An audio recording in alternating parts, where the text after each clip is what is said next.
suis directrice adjointe d'une école primaire depuis 3 ans. Mon expertise, quand même, s'est développée au cours des 25 dernières années à la Commission scolaire des affluents, d'abord comme enseignante spécialiste en musique au secondaire, ce qui m'a amenée à travailler avec des élèves intégrés, handicapés ou en difficulté dans mes classes.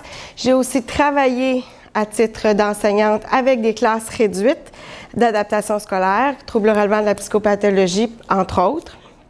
Et puis, cette expertise-là a grandi comme directrice adjointe il y a 8 ans déjà au sein des classes d'adaptation scolaire pour élèves en difficulté d'apprentissage.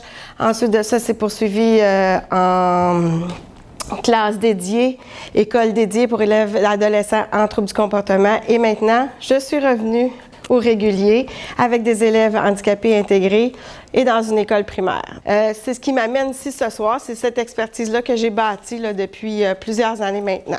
Bonjour, moi je suis Hélène Fortin. Dans la vie professionnelle, je suis le directrice de l'Association des personnes handicapées physiques Rive-Nord. Donc, professionnellement parlant, je faisais des plans d'intervention depuis plus de 10 ans quand on a mis sur mon chemin, quand la vie a mis sur mon chemin Émile. Émile est mon fils. Il est né avec une différence physique, il a un handicap physique, une dysplégie spastique.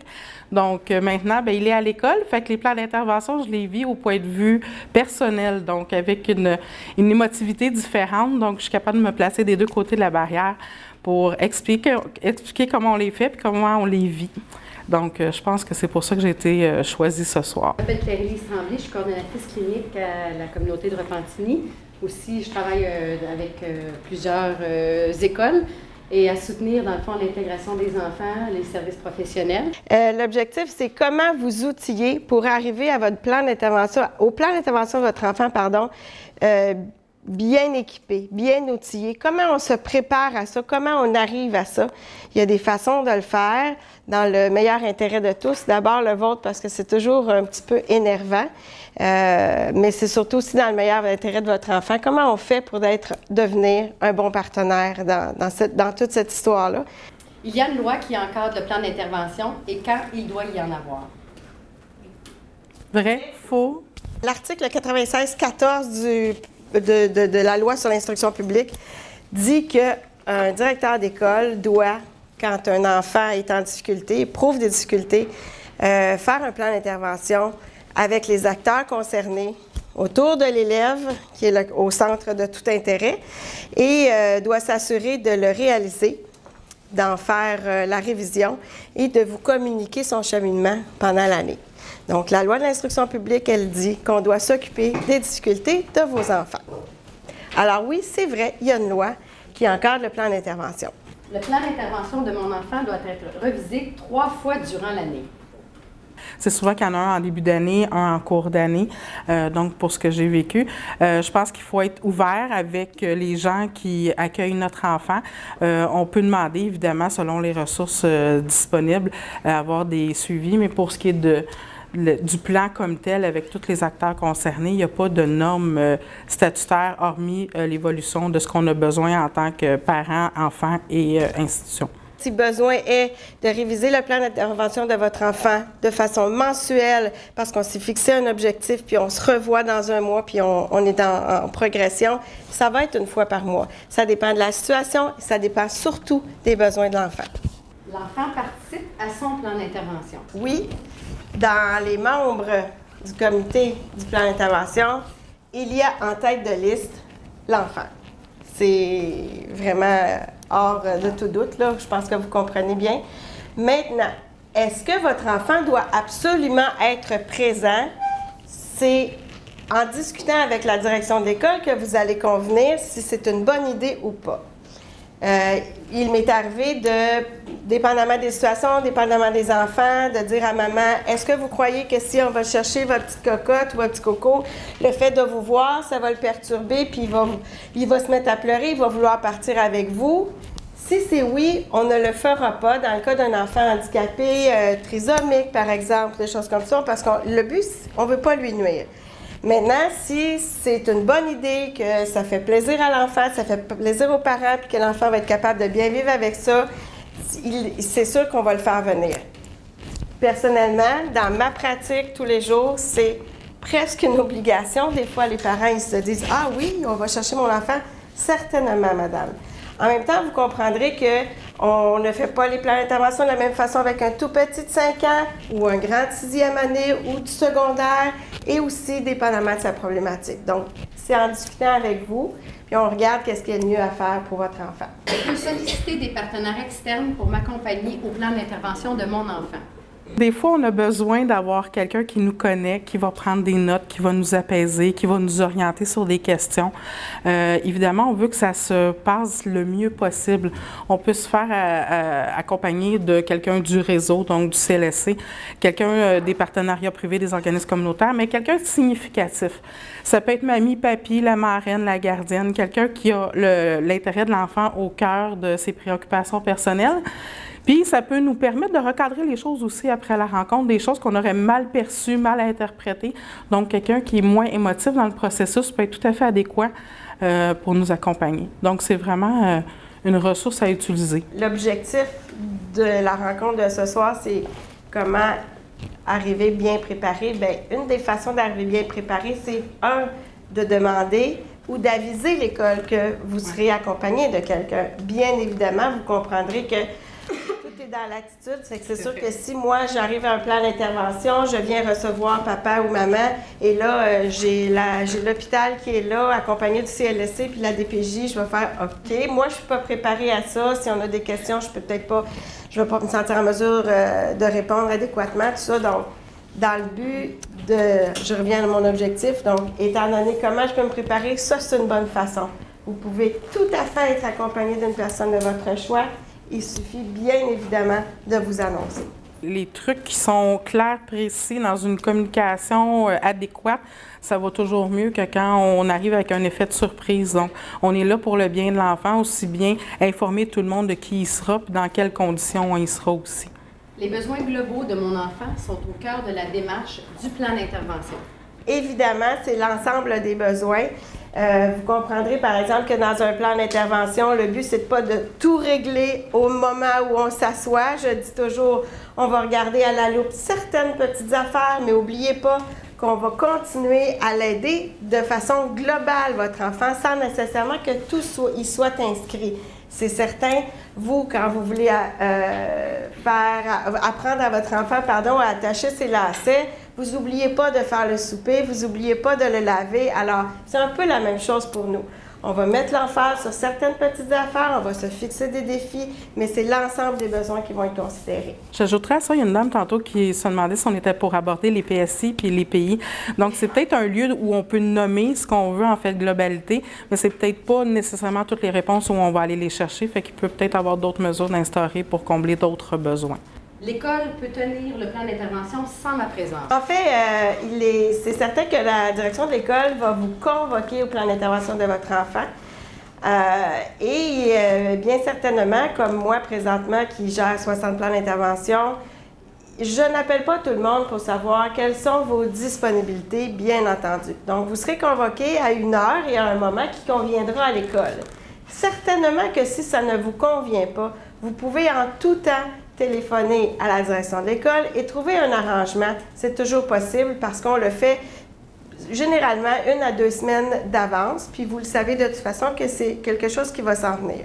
Il m'est arrivé à quelques reprises que les parents ne se présentent pas au plan d'intervention. Ils ont dit qui ils seraient, on a téléphoné, on a laissé des messages, ils ne sont pas là, on les appelle, on attend à la porte d'entrée, ils n'arrivent pas, on les appelle, ça ne répond pas. Alors, nous tenons le plan d'intervention, bien évidemment, parce que nous y sommes autorisés de tenir le plan d'intervention. C'est certain que si vous n'êtes pas là, ce n'est pas des situations optimales. En même temps, on se souvient, c'est qui la première personne en haut de la liste? C'est l'élève. On est là pour le bien-être de l'élève. Quand on implante une communication claire et précise avec la direction de notre institution, c'est quelque chose qui peut se demander de dire, bien là, on a tous des travails de jour, c'est des fois difficile de s'absenter pour y aller, mais de dire, j'aimerais ça, dans un deuxième temps, si on a à se revoir, qu'on me propose 2 alternatives. Claire-Élise vous le disait tantôt, moi, quand je me déplace, c'est avec le centre de réadaptation, tous les professionnels qui sont reliés au cas de mon enfant. Fait on est toujours plusieurs assis alentour de la table, le service de garde et tout ça. Donc, je pense que quand il y a un lien franc installé avec les gens qui s'occupent de nos enfants, bien, c'est des choses qu'on peut se permettre. Évidemment, ils ont des ressources en temps qui sont limitées, mais je pense qu'il y a une ouverture d'esprit aussi de voir que les parents ont les mêmes contraintes. Oui. Il peut avoir lieu si on n'a pas été convoqué depuis dans l'intervention. Non. Si vous n'avez pas été convoqué, non. Non. Ça ne devrait pas avoir lieu. Non. La loi dit que la direction d'école doit convoquer les parents, en informer les parents. Cependant, dans la révision du plan d'intervention, dans ma pratique, je vous dirais qu'après vous avoir vu 1 mois à 2 mois après, je rencontre l'enseignante, je révise avec elle tous les élèves de la classe, je les passe. Je révise les élèves en plan d'intervention et je regarde ça va être quoi notre plan de match pour la prochaine fois. Est-ce que moi, je devrais y assister ou est-ce que ce sera seulement les partenaires avec l'enseignante et on se fait un plan de match? À ce moment-là, vous n'êtes pas nécessairement là, mais il y aura une autre rencontre ou une communication assurément pour vous faire part du plan de match. La présence de la direction d'école est obligatoire lors de la modification des moyens. Généralement, après 2 mois, dépendamment encore là, des situations, généralement, après 2 mois, les moyens sont généralement pas changés.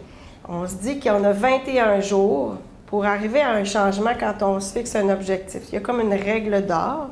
Donc, j'ai régulé. J'ai mis un moyen en place, je l'ai testé, je me rends compte que ça ne va pas super bien ou qu'ils ne l'utilisent pas, mais certainement que la direction de l'école ou l'enseignante va vous communiquer cette information-là par le biais d'une formule qui aura été convenue à l'école selon les convenances de chacune des écoles.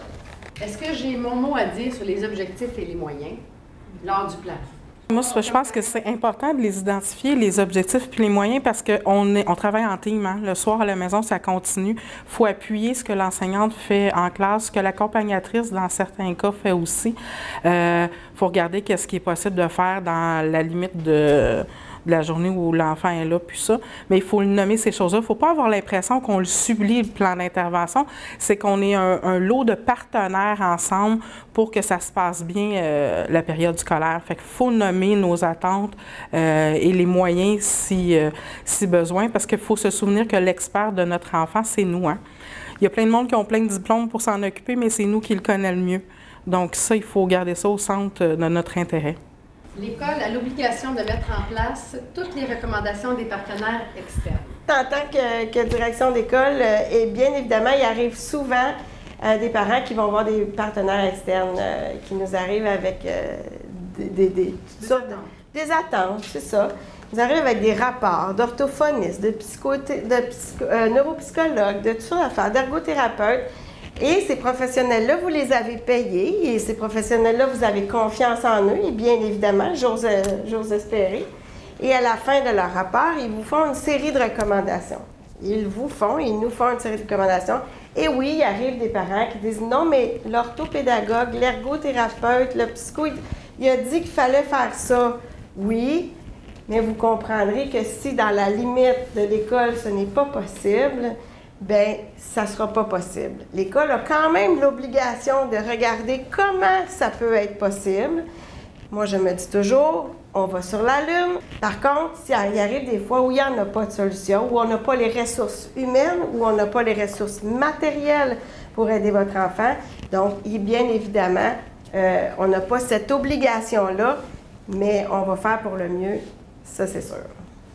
C'est peut-être là où un PSI va entrer en action pour d'autres besoins, pour des trous de service qui ne sont pas disponibles via le système scolaire. Donc, c'est là où c'est important d'avoir des liens avec des partenaires externes pour combler des besoins non offerts par le réseau. Même si on aimerait ça que ce soit le réseau qui le fasse. L'école a toujours l'obligation de faire pour le mieux, mais elle n'a pas l'obligation de faire exactement ce qu'elle n'est pas en mesure de faire. De la même façon que vous êtes, pour vous, vous ne pouvez pas tout faire pour votre enfant, je ne peux pas tout faire comme école. C'est pour ça qu'il faut aller voir à l'extérieur. Le psychologue ou l'ergothérapeute peut bien recommander, par exemple, un suivi en psychologie, mais si je n'ai pas les ressources humaines pour supporter votre enfant, ce ne sera pas possible de vous le donner parce que je n'ai pas la personne pour pouvoir vous supporter. Bien, je vais vous demander si c'est possible pour vous d'aller à l'externe.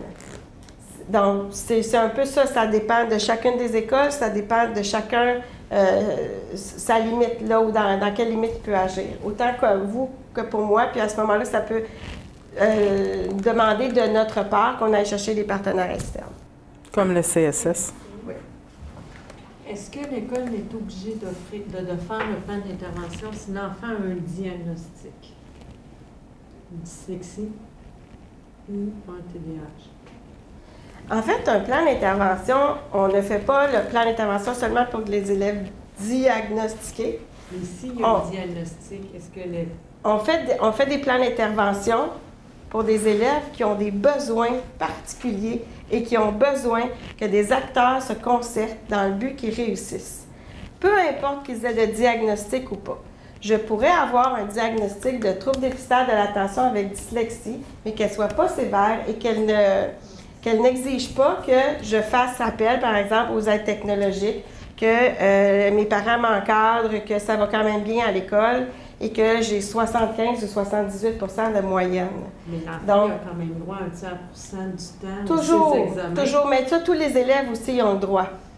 Tous les élèves ont droit à un tiers % du temps. Même dans les examens du ministère, même si c'est pas oui, marqué c'est dans prévu. son plan d'intervention? Oui, c'est prévu. Au secondaire, entre autres, c'est prévu. Au primaire aussi, c'est prévu. On a toujours du temps. On est tenu de faire un plan d'intervention pour un élève qui présente des difficultés, qui est à risque et pour qui les acteurs et les différentes interventions sont nécessaires à sa réussite. Si un enfant réussit avec les mesures mises en place par l'enseignante, avec le soutien de ses parents, malgré ses difficultés, il pourrait y avoir un plan d'aide ou autre façon de faire. De toute façon, les informations sont transmises rendues au secondaire du passage primaire au secondaire. Petite mise en situation, c'est voulu que ce ne soit pas en rapport avec le système scolaire ou votre enfant, c'est voulu que ce soit en rapport avec vous. Parce que la mise en situation, vous allez le voir, elle vous met, vous, dans la situation de regarder vos ressources en vous, en situation de stress. Aujourd'hui, vous allez subir une chirurgie dentaire. Donc, vous pouvez fermer les yeux, respirer, pensez-y. Dans les dernières semaines, vous avez été accablé par un mal de dents très persistant. Une légère bosse s'est formée au-dessus de votre dent, sur la gencive, et plus les jours s'écoulaient, et plus la protubérance, la bosse, prenait de l'expansion. À présent, la douleur irradie jusqu'à vos oreilles, et les sinus aussi. Le mal persiste malgré une médication pour calmer l'inconfort. Lors de la deuxième consultation à ce sujet, votre dentiste vous a informé qu'il s'agissait d'une infection beaucoup plus importante et que vous deviez consulter au plus tôt possible un spécialiste en la matière, un chirurgien maxillo-facial. Ouh, le titre vous a inquiété dès le départ, et que dire des interventions qu'il va devoir vous faire. C'est donc avec impatience et quelque peu d'angoisse que vous vous installez dans la salle d'attente du fameux chirurgien maxillo-facial. Qu'est-ce qui pourrait vous aider ou qu'est-ce qui pourrait vous nuire? Et on va le mettre ensemble. Vous allez voir après où est-ce qu'on s'en va avec ça. Mais on va rester sur le chirurgien. Qu'est-ce qui pourrait vous aider ou vous nuire à main levée? Allez chercher des informations. Oui, mais ça peut aider de se nuire. Oui, Effectivement. ça peut être inquiétant. Est-ce que vous iriez voir quoi sur Internet? Qu'est-ce qu'un chirurgien maxillofacial? Oui, merci, je sais pas ce que ça fait. Ben, mettons que j'aurais un nom en plus, parce que vous pouvez voir... J'ai avoir les informations sur le chirurgien en question. Ouais, on va vérifier. Cet expert-là, il est-tu bon ou il n'est pas bon? Effectivement. Donc, d'avoir de l'information sur ce qui s'en vient. C'était pas une bonne idée de le savoir d'avance. Non, c'est ça. C'est mieux de le savoir quand même. Oui, c'est ça. Donc, quand même, d'aller se préparer, effectivement. De savoir dans quoi on s'embarque. On a-t-il d'autres choses qui pourraient nous aider? Être accompagné. Être accompagné. C'est qui va nous aider, qui va nous accompagner? Quelqu'un a confiance. Quelqu'un avec qui on a confiance. Puis des fois, si je suis très anxieuse, ça se peut que ça aurait été bien que ça soit le psychologue qui connaît l'enfant, mais peut-être que c'est moi qui ai besoin d'être rassurée. Hein? Là, je vous fais déjà des parallèles, mais on a le droit d'amener quelqu'un juste parce que nous, on n'est pas sécure, parce qu'on trouve ça difficile, parce qu'il y a beaucoup de monde, je me sens pas en équilibre. Là. Eux autres, ils ont tous leurs spécialistes, puis moi, j'ai personne, je me sens pas. Des fois, il faut varier nos avis parce que l'expérience peut goûter différent. Hein?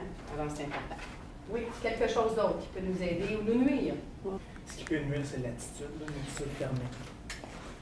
Si on pense qu'il y a de mauvaises intentions, qu'il va se saler la facture de rien. Donc, L'attitude, on pourrait la mettre probablement des deux côtés. Ouais. Hein? On est dans ça peut être autant. l'attitude des gens de l'équipe école, la façon dont moi je me sens. Et ça, j'aurais tendance à vous dire, oh là, je reviens, c'est moi qui fais ça. Hein? Donc, l'attitude des deux côtés, ça peut nous aider ou nous nuire. Effectivement, hein, c'est certain que si le dentiste n'est pas fin, on a l'impression qu'il n'est pas fin et ça nous fait sentir que c'est difficile. S'il y en a d'autres choses. Mais aujourd'hui, je suis de votre part. Hein, parce que dans ce côté-ci, malheureusement, c'est dans le sens qu'il y a des choses qui appartiennent à comment l'école vous accueille. Mais aujourd'hui, l'angle, c'était pas qu'est-ce que l'école pourrait faire mieux, mais c'est plutôt comment, selon tous les contextes, je me sens pas bien accueillie, je me sens bien accueillie, il y a des bons services, je me sens pas des bons services. Dans tous les cas, vous donnez des outils qui sont, on aurait pu les rediviser, hein, puis les identifier chacun, là, ils vont les reprendre parce qu'on va avoir à regarder, mais on a des choses qui nous nuisent internement. Hein? Oh là, ça a tellement été difficile la dernière fois, mon plan d'intervention, puis j'étais pas agréable, il y avait plein de monde, puis ils me l'avaient imposé la date, puis... Hein, mais comment, l'autre côté, on peut être capable de se dire, bon, mais... Comment, oui. On va vous proposer des outils qui sont... Transformer nos contraintes en opportunités. Tantôt, je vous disais qu'on est les principaux experts de nos enfants. Fait qu'il faut arriver avec cette attitude-là de dire qu'on les connaît bien, nos enfants. Eux, ont une expertise qui est différente de la nôtre, mais il ne faut pas se sentir diminué parce qu'on est convoqué. C'est sûr que c'est émotif, on veut le bien de l'enfant, on ne veut pas commettre d'impair, on ne veut pas de conséquences navreuses, mais il ne faut pas se sentir diminué parce qu'on est convoqué. Mais je pense qu'il faut vivre le premier pour réaliser ce que c'est. Vous n'avez jamais assisté à un plan d'intervention de votre vie. Je vous convoque, je vous assois, je dis, est-ce que vous avez déjà fait ça? Vous me dites non. Je vous explique d'abord c'est quoi un plan d'intervention. Et je l'expliquerai aussi à votre enfant s'il vient ou quand il va venir. C'est quoi qui encadre ça, un plan d'intervention? Pourquoi on fait ça, un plan d'intervention? C'est quoi le but? Et là, on fait face à, mon enfant, là, il n'est pas comme les autres. Ouf, quel malheur avons-nous quand on vit avec un enfant handicapé depuis la naissance, on a ce deuil-là, vous le savez, à faire. C'est long à faire, mais on a ce deuil-là à faire. Quand on est confronté soudainement à ça dans le parcours scolaire de notre enfant, on l'apprend en 3e année, dyslexique, dysorthographique, qui a un TDAH, et que là, vous apprenez toutes ces lettres-là, vous ne savez pas ce que ça veut dire, qui fait quoi, comment, et là, il saute, puis il n'est pas capable, il grouille, mais vous n'y arrivez pas, vous êtes épuisé. Mon enfant, il n'est pas comme les autres. Et ça, je l'entends souvent, les parents me disent, « Ouais, mais il va-tu être comme les autres? Il va-tu être seul à voir ça? » Puis tout est, je le disais tout à l'heure à mes collègues, tout est une question d'angle d'attaque. Je le dis souvent. D'abord, voici ce qu'est un plan d'intervention. Deuxièmement, sachez que c'est un privilège qu'on puisse avoir et qu'on prenne le temps de s'asseoir pour aider votre enfant. Puis à la question, est-ce qu'il va être le seul? Je réponds souvent, oui, il va être le seul. Imaginez le bonheur qu'il a. Il sera le seul. Alors, il ne faut pas penser que parce que ça se peut que notre enfant soit le seul à pouvoir utiliser des coquilles pour se mettre dans sa bulle, parce que ça l'aide. On revient à ce que Mme Germain disait dans sa conférence. Tout est une question d'attitude, comme on le disait. Tout est une question d'angle d'attaque et de positivisme. Imagine la chance que tu as.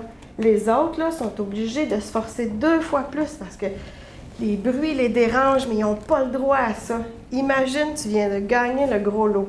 Tout est une question de comment vous allez présenter ça. Si vous transmettez votre inquiétude face à ça à votre enfant, il va dire « Oh mon Dieu, il va être différent. Oui, mais là, qu'est-ce que les autres vont penser? » Puis là, mais c'est sûr que votre petit loup, là, il n'en voudra pas, lui, des coquilles, parce qu'il va dire « Oui, mais ma mère, elle m'a dit que je ne serais pas pareil comme les autres. » Puis il faut que je sois pareil comme les autres. Donc, tout est une question d'attitude. Vous devriez vous faire expliquer les choses. Vous devriez poser des questions. À l'intérieur de nos réseaux scolaires, on peut se permettre, quand on a un lien privilégié avec une enseignante, quelqu'un au service de garde, de dire « Tu connais-tu une famille qui vit la situation comme la mienne? Tu peux-tu me mettre en contact avec elle? Je pourrais-tu échanger avec quelqu'un qui connaît ça puis qui l'a vécu, cette expérience-là? » Fait que je pense que les gens vont être très ouverts à vous mettre en contact avec des personnes qui ont eu des expériences positives. Une des raisons pour lesquelles aussi c'est intimidant, c'est que vous allez arriver à l'école et il va y avoir certainement 3 personnes minimalement. Vous, l'enseignante, la direction. Il se peut qu'il y ait la coordonnatrice ou l'orthopédagogue qui vient s'ajouter et d'autres personnes. Il m'est arrivé de faire des plans d'intervention Madame Fortin le sait, elle en a déjà vu, où il y avait 6 personnes autour de la table. Quand on est parent et qu'on se retrouve devant tous ces spécialistes-là, il est certain que c'est intimidant. Tout à fait intimidant. Il ne faut pas arriver là en se disant « Oh non, gros gens comme devant » ou bien « Oh, j'ai peur de rien, de dire quelque chose ». C'est intimidant. Et c'est pour ça que même des fois où on invite les enfants à faire partie de leur plan d'intervention dès le jeune âge, on dit « On va aller le chercher », puis vous, il y en a sûrement qui me voient venir, là. Il grouille chez vous, il n'arrête pas de parler, vous n'êtes plus capable. Il arrive, il s'assoit au plan d'intervention. Il est sidéré, il ne parle plus. Il a perdu l'usage de la parole tout d'un coup. Mais non, il est intimidé. Donc, il faut le mettre en confiance. Et ça, c'est aussi un de vos travaux à faire, autant que moi, c'est de mettre votre enfant en confiance. Parce qu'on parle de comment outiller les parents, mais en même temps, il faut outiller votre enfant à faire partie intégrante de son plan d'intervention, avoir ça positif et avoir ça comme un moment privilégié, parce que ça se peut qu'il y en ait pour longtemps. Je finis toujours par le positif. Et à la fin, je dis, chanceux, toi que papa et maman sont venus te voir à l'école. Écoute, ils sont contents. Puis là, je leur dis, tu peux aller les reconduire au secrétariat, puis après, tu vas aller en classe. Lui, il va ça tout seul, là. La fierté, là, même, c'est ça. Je vous le dis, pas besoin de vous le dire, hein? Je pense, pour ajouter qu'en tant que parent, on peut voir ça comme une fierté aussi parce que vous comprendrez, vous le vivez sûrement, que c'est difficile d'avoir des services. Hein? On veut des services de loisirs, des services de réadaptation, des services à domicile, des services d'aide technique. Puis on n'a pas toujours ce qu'on veut. Mais pour une fois, il y a plein de monde intéressé par notre enfant, puis par nous autres. Donc, ils sont là pour nous aider dans l'évolution de notre trésor. Donc, pour une fois qu'on n'a pas à revendiquer et qu'ils sont assis là à la bonne place, faire la bonne job, on va en profiter. Vous aurez compris que tout ce qui aide ou tout ce qui vous aurait aidé à faire face à votre chirurgie dramatique, c'est les mêmes émotions, c'est les mêmes ressources que vous allez avoir à aller puiser en dedans de vous. Si on regarde tout ça, c'est quoi les mots-clés? Je pense qu'on ne peut pas... ouverture, souplesse, et je vous dirais confiance. Puis, ce qui n'est pas toujours facile à faire, franchise. Moi, comme directrice d'école, si vous êtes un de mes parents, je vais vous la poser la question. Comment ça va? Comment ça va à la maison? Comment vous vivez ça? Je veux le savoir, moi. Si vous me dites que vous êtes sur le bord du burn-out, puis que si je prononce le mot devoir encore une autre fois, vous sortez de mon bureau, je veux le savoir. C'est important pour moi parce que ça fait partie de la réussite de tout ça. Si vous êtes franc avec moi puis que vous me dites « je n'en peux plus », c'est ou bien vous m'enlevez les devoirs ou vous me donnez des Prozac. Je vais les enlever les devoirs parce que je suis là en vous aidant. J'aide votre enfant. Vous comprenez bien. Alors, il faut être franc, il faut le dire. Je suis plus capable, je trouve ça difficile, j'ai besoin d'aide. Avez-vous quelqu'un? Il faut être franc sur votre situation familiale aussi. Ça ne va pas avec ma conjointe, je suis séparée, mon enfant en souffre. C'est important, ça aussi. C'est des petits détails qui font qu'on comprend mieux votre enfant et on est plus en mesure de cerner ses besoins, de se fixer des objectifs pour l'aider. Il s'agit de la préparer, cette rencontre-là, de s'asseoir, de mettre nos objectifs, nos attentes par écrit, pour ne pas avoir à vivre un « j'aurais donc dû le dire, j'ai oublié de le dire, ah ça, j'ai pas osé parce que j'avais peur qu'on me juge ». Donc, de préparer ça, ça vient encadrer l'anxiété, mais ça vient aussi établir des rapports francs avec l'équipe qui est là pour nous soutenir. C'est doté d'un formidable outil qui s'appelle le plan d'intervention informatisé, qui est une interface web avec laquelle on travaille. On a 2 ans pour se remettre à flot, mais je peux vous dire que pour le faire moi-même puis être rentrée les 2 pieds dedans en septembre, ce que ça me permet de faire, c'est de vous convoquer par courriel. Et ce qui est facilitant, c'est que les parents répondent par courriel. Sur la préparation aussi de votre enfant. Tu sais, si on se dit, oh, c'est pas une bonne idée qu'il participe, ou bien il peut se préparer. Dans tous les cas, qui participe pas physiquement, il peut quand même dire, nous, on va tenir une rencontre. Puis tu sais quoi, est-ce que tu aimerais? Parce qu'on parle toujours, hein, on n'a pas parlé du contenu du plan, mais c'est les forces, dans l'analyse de la situation, les forces, les défis, puis comment on va aller, hein, c'est quoi les besoins prioritaires pour lesquels on va se pencher plus spécifiquement, comme Josiane disait tout à l'heure. Donc, l'enfant, il a peut-être des choses à dire. Moi, j'aimerais ça dire que j'aime ça quand mon professeur elle me sourit plus souvent, ou j'aime ça quand... Mais ils ont des mots qui sont importants à déposer, puis leur opinion, elle compte. C'est eux autres, c'est le cœur de notre plan d'intervention, c'est l'enfant et ses besoins. Donc, on peut l'aider à se préparer. Je le répète, comme frapper sur un clou enfoncé, la première personne dont il est question ici, c'est votre enfant. Et on veut tous le bien de votre enfant. Vous, moi, vous êtes le spécialiste de votre enfant, je suis le spécialiste de l'école, on va échanger dans son intérêt à lui. Prenez le temps de le préparer. On a, tout le monde autour de la table, été des partenaires efficaces. Pour ceux qui voulaient, il y avait quand même ce document-là qui est peut-être fait pour les écoles, mais quand même, plusieurs d'entre vous ont peut-être des plans d'intervention pour les difficultés d'attention. Il y a des petites pistes là, qui sont et pour l'école et pour les parents. Dans les écoles, on en a. Ça existe dans chacune des écoles, dans la trousse TDAH. C'est une trousse dans laquelle il y a beaucoup d'outils, des outils d'information, d'explication, mais il y a ça que vous pourriez emprunter. Souvent, c'est l'orthopédagogue qui l'a.